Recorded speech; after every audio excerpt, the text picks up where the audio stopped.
What's good, you sexy mother people? Welcome back to Henshin Gate. We're the YouTubers about it. I'm Jared.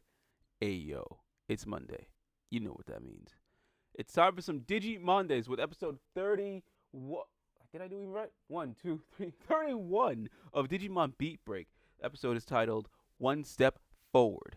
But before then, be sure to give this video a like, subscribe to the channel, hit the bell icon, notify post reviews, and glide follow all of our social media Twitch. I've been doing this for 9 years. So we start this episode with Tomoro hanging out with Hitomi. Yeah, they getting a little too close, you know what I'm saying? Nah, but they're just hanging out. Then Hitomi is noticing something's wrong with her Sapotama. But it's not Tomoro's fault. It's just glitching. But then passing her is her neighbor Chihiro running scared with her sack, which we know it's a Digimon because Gekomon notices, hey, that's a Digimon in there. We learn that Chihiro, quiet kid that just shuts herself off from the world lately. Obviously because of her Digimon, most likely. But she's just like, yeah, man. I don't know. Maybe she was just always like this shy, quiet kid, and then like something happened and she got her Digimon. And now she's like, that's her friend. That's the truest fucking friend. Like, oh no, she did say she used to be a smiley kid. She used to smile, but then all of a sudden something just stopped. And yeah, now it's just her and her Digimon. That Digimon being Algomon, and that's why. That's a hint towards what's gonna happen mostly in this episode, because like at first you see Hitomi's Sapotama acting up when Chihiro passes by with Algomon. So they go and catch up with her at the beach. She just wanted to take Algomon to the beach, show him a good time. That is all, and it's sweet. Yeah, she doesn't want anything bad to happen to Algomon. She wants to be together with her partner Digimon. Yeah, I was not. Yeah, no, I'm trying to. We're just back to back with the feels in Digimon for these episodes. Like, what the fuck, bro? What the fuck, Toei? Yeah, no, she's scared that the Ministry of Civil Protection is gonna take Algomon away, but obviously Tomoro there is not gonna let that happen.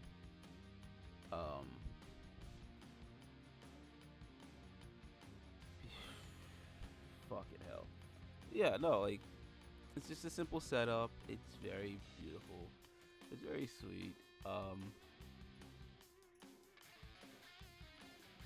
Trying to remember. Yeah, no. Then Tomoro fills in the others on what's going down. It's like, yeah, no, it's just this grade school kid. Oh no, Reina's like, hey, why didn't she become a cleaner? And Tomoro's like, she's a grade school kid. What the fuck are you talking about? But then here comes Makoto, like, I'm grade school age, right? And he's like, huh? Oh shit. So you is. But then they get a call. They get a job from Maki, and it's to get Algomon because his presence is fucking up all electronics throughout the town. That just like not just Sapotomas, just anything and everything electronic. It fucks around. It fucks it up, and I was like, damn, it's Digimon 2020 all over again, dude. Holy shit! Cause like, I like that. I like that about Beatbreak. We're getting more Digimon, not just from the adventures or tamers, or I want to say, did we see any savers or frontier? I think so, yes. But we're getting more than just that. We're also getting Adventures 2020 Digimon now. That's just tough.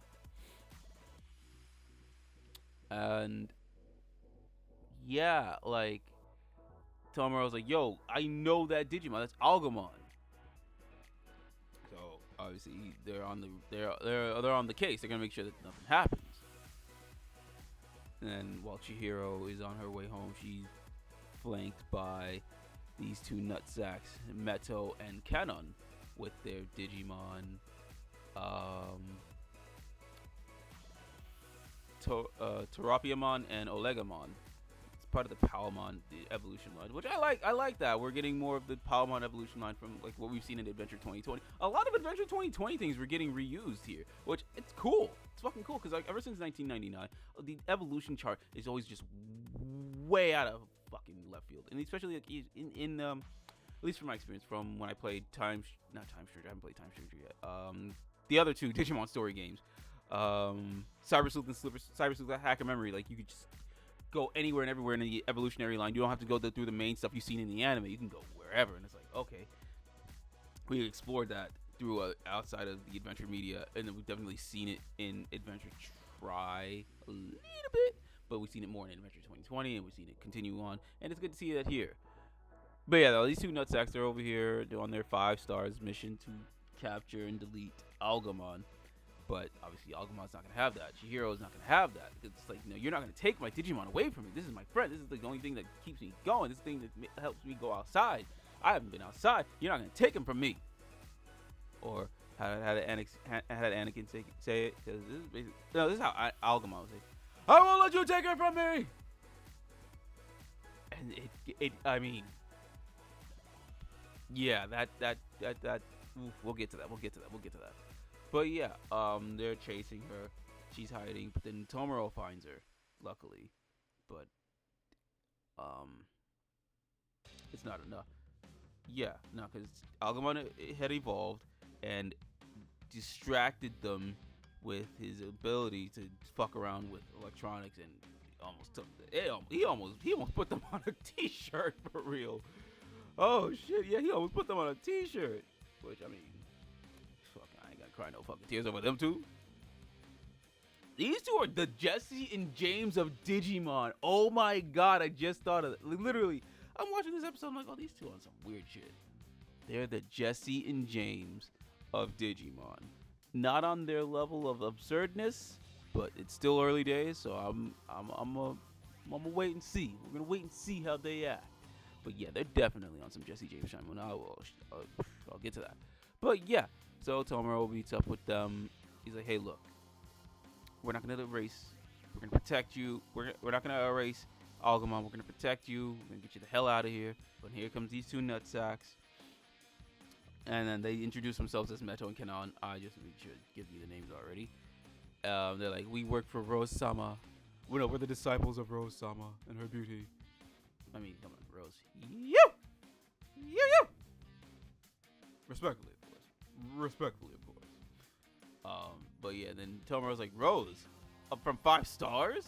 And they're like, oh, how fucking dare you with your uncouth mouth talk about Rose-sama in such a casual manner, like you just buddy with her. Sir, you will respect her and notice the goddess that she is. Yeah, I told you on some these two are some couple of nutsacks. I'd have been like, give you balls of tongue, load out your ass. But yeah, so they're over here saying, we're gonna take Algamon, we're gonna, erase that motherfucker. He don't need to be around. He's in a Chihiro's not having that, so she crashes out some more and has Algamon go straight to ultimate. He went from baby to rookie to ultimate, and opens up the mirror world and sucks in Tomoro, Gekkomon, Meto, Kanon, and their Digimon. And then it grows into this protective vine garden thing to protect Chihiro, to make sure it's like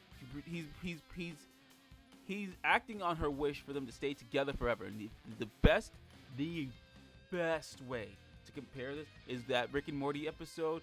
I forgot what season it was.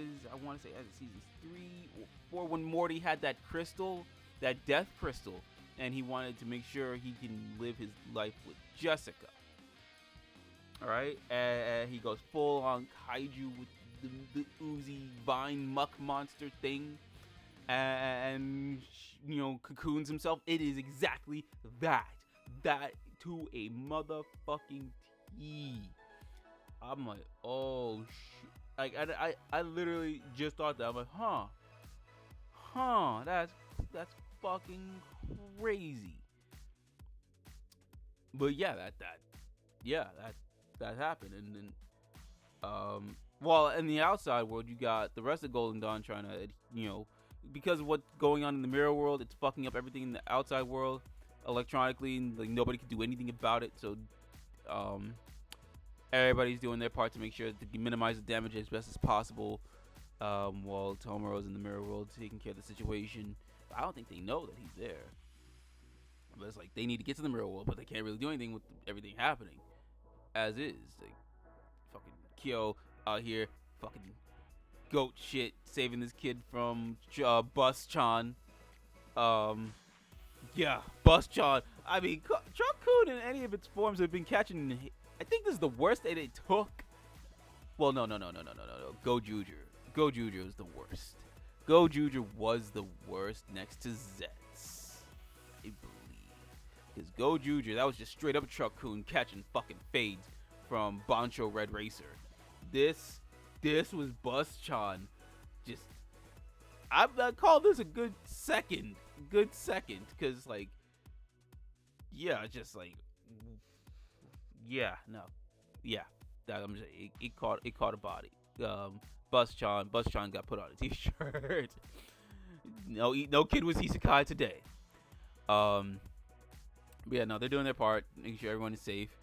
Trying to minimize everything going on, and then Tomoro stuck, but as well as the two nuts. I'm thinking, oh, these two. Meto and Kenon are gonna make some fucking damage. No, they got caught up real quick. So that's why I'm thinking, yo, these are the Jesse and fucking James.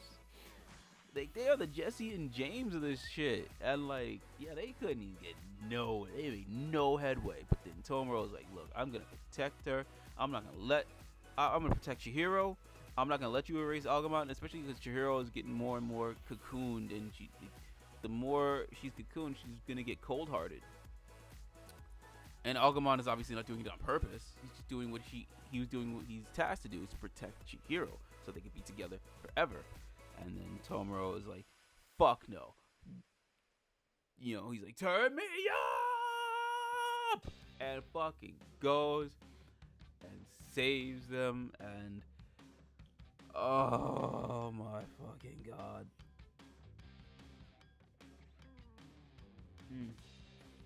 The best way I could describe what happens next is the scene from Jujutsu Kaisen with Nanami before we lost our goat. Oh, basically that. But this one wasn't, us losing like a character. This was like us just getting in the motherfucking feels. God damn, bro. Oh my god.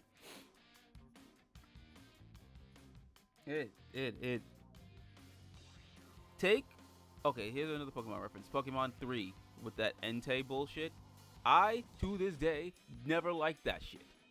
I never liked that shit. Because, like, how you over here stealing someone's mom because you're crap? Like, I understand her character. I just never liked her character. Even to this day, I can honestly tell you, a lot of people who have streamed this movie, who have reviewed this movie, who could be like, yeah, no, we don't fuck with that shit. That shit is just like, what the fuck? Especially that's just bad on any of the adults in that movie that could have, really mitigated anything so that didn't happen. But hey, fuck it, movie had to happen. Pokemon 3 had to happen. We had to be introduced to Entei and the unknown and all that fuckery, right? Take that plot, fuse it for what I said with Rick and Morty, and this is what you get here. But this is actually good, and this hits you right in the feels. Hits you right in the motherfucking feels. And it's just like, damn. She just wanted to stay with her partner, Digimon. She wanted to stay with her partner, Digimon. She's just a kid, man. She wanted to show her Digimon the outside and shit. Oh. God. Why? Fucking hell, man. The shit was tough. The shit was powerful. I'm like, yo, what the fuck? We just going back for back on episodes with this shit. Like, goddamn, niggas ain't here trying to cry and shit. It's Digimon. Fuck. But yeah, the day is saved. And then Jesse James is like, obviously, Meto and Kenon, they're just on all lovey-dovey on each other. I'm like, who niggas is the Jesse and James of this fucking show? Okay. Okay. Yeah. Okay. Um.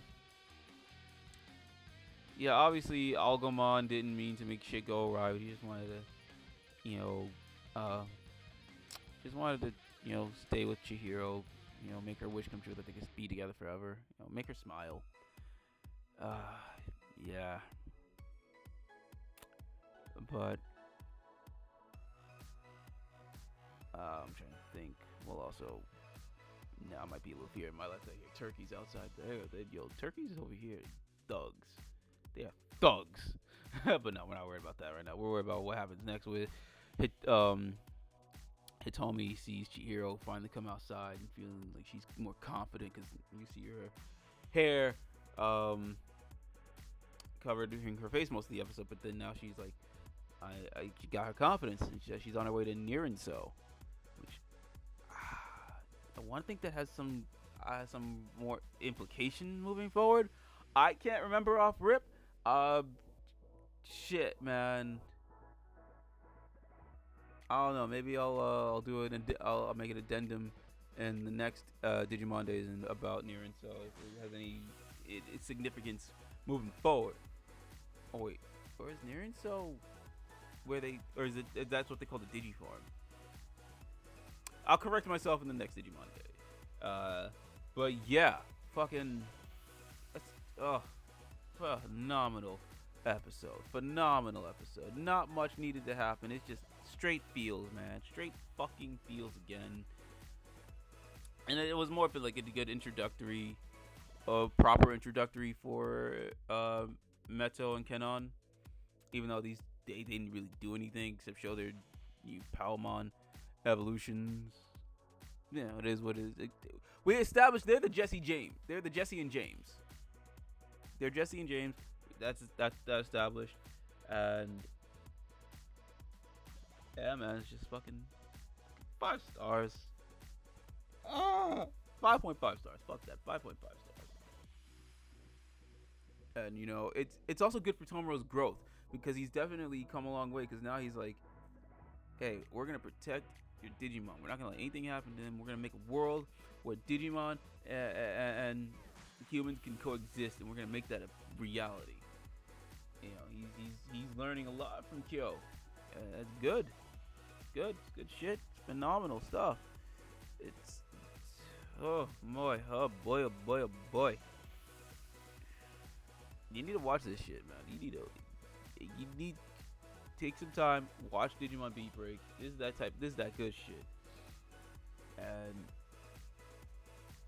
I don't know, just if you're on a Digimon kick outside of Beatbreak, watch the Digimon movies. They're on Amazon. You can get volumes 1 and 2 right now, so you can watch all the Digimon movies from Adventure 02 and Tamers.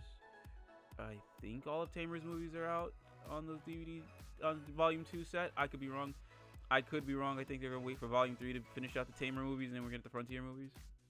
I still have to pick up my volume 2 set. But yeah, just watch Digimon. It's so fucking awesome. Well, another episode's in the bag, and fucking hell. Hug your loved ones, dude. Hug your loved ones. This shit hit the feels again, but it's not what I think now. It's what you guys think. So sound off what you thought of this episode in the comments down below. And check out previous Digimon days. You can also check out other stuff. We got Superhero Time, all new K-pop music Mondays.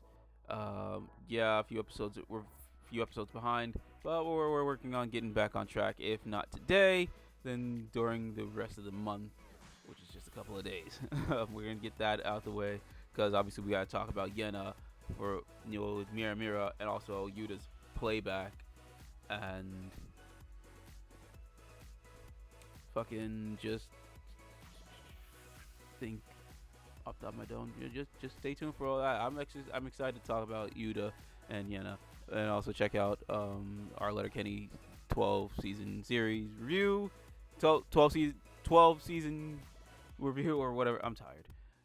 Anywho, check out Letterkenny. Check out Armasaur's first season review. The Armasaur toy review obviously has been heavily delayed. I apologize. Shoresy's been delayed. We're trying to get that up soon as possible. And Kim's Convenience should be up by the end of the month because we need to talk about Kim's Convenience. Also did K-pop Demon Hunters. We've done Casper. We've done Transformers 1, Batman Forever. Mighty Morphin Power Rangers the movie, all that good stuff, and we got more stuff to come. Until then, we'll catch you guys later.